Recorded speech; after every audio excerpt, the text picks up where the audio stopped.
పహల్గాం ఉగ్రదాడితో దేశం ఉలిక్కిపడింది. ఆ ఘటన వీడియోలను విడుదల చేయాలని కేంద్రం యోచిస్తోంది. వీటితో పాటు గతంలో పాక్ ఉగ్రవాదులు భారత్లో పాల్పడిన దాడుల దృశ్యాలను బయటపెట్టాలని చూస్తోంది. అంతేకాదు పాక్ చేస్తున్న ఘోరాలను ప్రపంచానికి చూపించే ఉద్దేశంలో భాగంగా ఈ నిర్ణయం తీసుకున్నట్లు తెలుస్తోంది. పహల్గాంలో ఏప్రిల్ 22న పర్యాటకులపై ఉగ్రవాదుల దాడిలో 26 మంది ప్రాణాలు కోల్పోయారు. ఈ ఘటనతో భారత్ పాక్ల మధ్య ఉద్రిక్త వాతావరణం నెలకొంది. పాక్తో దౌత్య సంబంధాలకు సంబంధించి భారత్ కీలక నిర్ణయాలు తీసుకుంది. సింధు జలాల ఒప్పందం అమలును నిలిపివేయడంతో పాటు పాక్ పౌరులు తక్షణమే భారత్ విడిచి వెళ్లాలని ఆదేశించింది. ఈ చర్యలతో దాయాది అక్కసు వెళ్లగక్కింది. సిమ్లా ఒప్పందంతో పాటు మిగిలిన ద్వైపాక్షిక ఒప్పందాలను పక్కన పెడుతున్నట్లు ప్రకటించింది.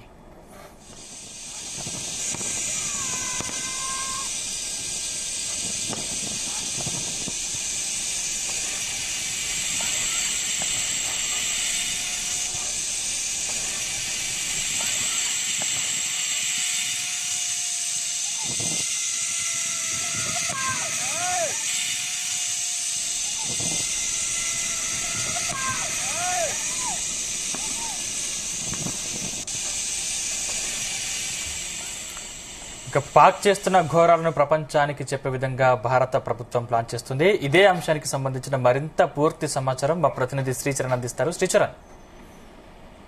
సందీప్, పహల్గామ ఉగ్రదాడితో దేశం మొత్తం ఉలిక్కిపడిన విషయం తెలిసిందే. ఈ ఘటన వీడియోలను విడుదల చేయాలని కేంద్ర ప్రభుత్వం యోచిస్తున్నట్లు కూడా తెలుస్తోంది. వాటితో పాటు గతంలో పాక్ ఉగ్రవాదులు భారత్ లో పాల్పడిన దాడుల దృశ్యాలను బయట పెట్టాలని కూడా భావిస్తున్నట్లు ప్రస్తుతం మనకు సమాచారం అందుతుంది. పాకిస్తాన్ చేస్తున్న ఘోరాలు ప్రపంచానికి చూపించే ఉద్దేశంతో భాగంగా ఈ నిర్ణయం తీసుకున్నట్లు సంబంధిత వర్గాలు ఢిల్లీ వర్గాలు వెల్లడించాయి. పహల్గాం టెర్రర్ అటాక్ ఏప్రిల్ 22న పర్యాటకులపై ఉగ్రవాదులు జరిపిన పాశవిక దాడిలో 26 మంది ప్రాణాలు కోల్పోయిన సంగతి తెలిసిందే. ఈ ఘటనలో పాకిస్తాన్ భారత్ మధ్య ఉద్రిక్త వాతావరణం నెలకొంది. పాకిస్తాన్ తో దౌత్య సంబంధాలకు సంబంధించి భారత్ పలు కీలక నిర్ణయాలు తీసుకుంది. హిందూ జలాల ఒప్పందం అమలును నిలిపివేయడంతో పాటు పాకిస్తాన్ పౌరులు తక్షణమే భారత్ విడిచి వెళ్లాలని ఆదేశించింది. ఈ చర్యలతో దాయాది అక్కస్సు కూడా వెళ్లగక్కింది. సిమ్లా ఒప్పందంతో పాటు మిగిలిన బైలాటరల్ ఒప్పందాలను అన్నింటినీ కూడా పక్కన పెడుతున్నట్లు కూడా ప్రకటించింది. ఇక నిన్న ప్రధానమంత్రి నరేంద్ర మోదీ నివాసంలో నిర్వహించిన కీలక సమావేశంలో రక్షణ మంత్రి రాజ్నాథ్ సింగ్, త్రిదళాధిపతి సిడిఎస్ అనిల్ చౌహాన్, జాతీయ భద్రతా సలహాదారు అజిత్ దోవల్ తో పాటు ఆర్మీ, నేవీ, ఐఏఎఫ్ అధిపతులు, ఇతర ఉన్నతాధికారులు కూడా పాల్గొన్నారు. దాదాపు గంట పాటు జరిగిన భేటీలో దేశంలో అంతర్గత భద్రతతో పాటు సరిహద్దుల్లో నెలకొన్న పరిస్థితులపై చర్చించినట్లు కూడా తెలుస్తోంది.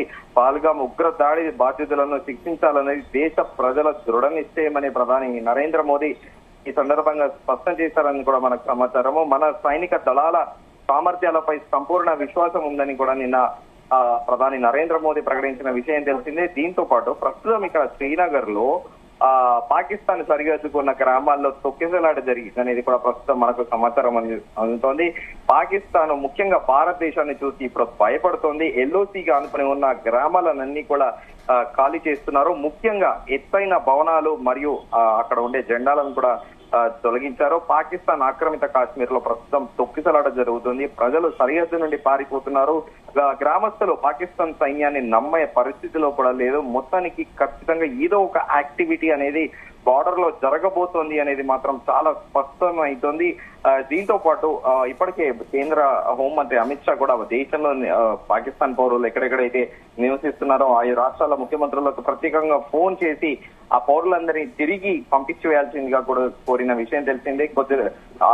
ఎప్పుడైతే హోంమంత్రి నిర్ణయం తీసుకున్నారో అప్పటి నుంచి కూడా అన్ని రాష్ట్రాల్లో కూడా బాగా బార్డర్, అట్టారీ బాగా బార్డర్ దగ్గర పాకిస్తాన్ పౌరుల్ని తిరిగి పంపించి వేస్తున్నారు. అయితే ఈ రోజు లాస్ట్ డేట్ 30వ తారీఖు వరకు కూడా కొన్ని రాష్ట్రాల్లో కూడా టైం ఇచ్చారు. సో ఈ రోజు ఆఖరి తేదీ. ఈ రోజు సాయంత్రం కల్లా అట్టారీ బార్డర్ దగ్గర అందరు పాకిస్తానీ పౌరులను కూడా యథావిధిగా పంపించేయాల్సిందిగా కూడా మరోసారి కేంద్ర హోంమంత్రిత్వ శాఖ ఆదేశాలు జారీ చేసింది. మరోవైపు మన హైదరాబాద్, మన తెలంగాణలో దాదాపు 208 మంది, 206 మంది పౌరులు ఉన్నట్టు కూడా స్థానిక తెలంగాణ పోలీసులు నిర్ణయించారు. సో కొంతమంది మెడికల్ ఎయిడ్ అంటే ఏమైనా మెడికల్ క్రైసిస్, ఏమైనా మెడికల్ అసిస్టెన్స్ ఉన్న వాళ్ళకి 30వ తేదీ వరకు మాత్రమే మినహాయించారు. ఈ రోజు ఎట్టి పరిస్థితుల్లోనూ కూడా ఖచ్చితంగా దేశాన్ని విడిచి వెళ్లిపోవాల్సిందే. పాకిస్తాన్ పౌరులు తమ దేశానికి చేరుకోవాల్సింది. అయితే మరోసారి ఈ రోజు జరిగిన కీలక భేటీలో కూడా కేంద్ర ప్రభుత్వం నేషనల్ సెక్యూరిటీ అడ్వైజరీ బోర్డ్ ని కూడా ఏర్పాటు చేసే ఆలోచనలో ఉంది.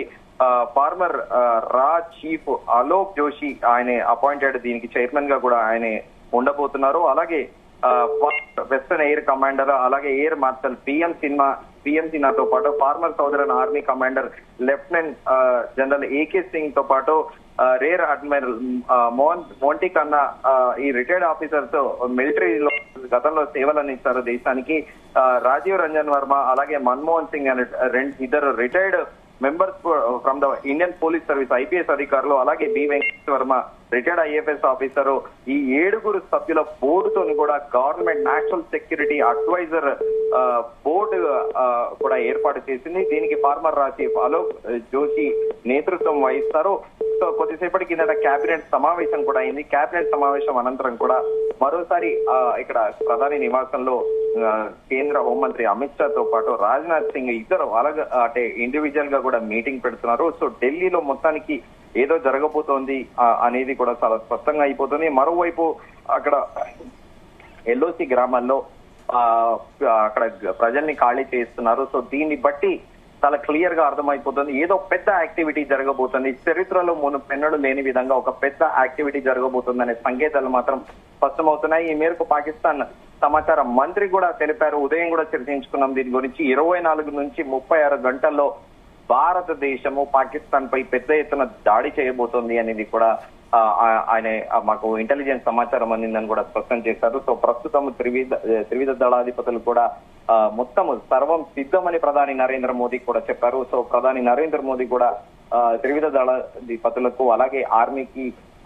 ఫ్రీ హ్యాండ్ కూడా ఇచ్చారు. సో ఏదో ఒక పెద్ద యాక్టివిటీ ఈ రోజు రాత్రి జరగబోతోంది అనేది కూడా ఢిల్లీ సర్కిల్లో చర్చ నడుస్తోంది, ప్రచారంలో ఉంది. మరి గతంలో కదా అంటే ఎప్పుడైతే ఇండియాకి ఇండిపెండెన్స్ వచ్చిందో అప్పటి నుంచి పాకిస్తాన్ ఆక్యుపైడ్ కశ్మీర్ ఏదైతే పాకిస్తాన్ ఆక్యుపై చేస్తుందో అది ప్రతి సగటు భారతీయుడి కళ. తిరిగి పిఓకేని ఇండియా తీసుకోవాలి, అలాగే ఇండియా తీసుకోవాలనేది కూడా ఆలోచన. మొత్తానికి ఒక పెద్ద యాక్టివిటీ జరగబోతుంది అనే సంకేతం అయితే వెలువడుతుంది సందీప్.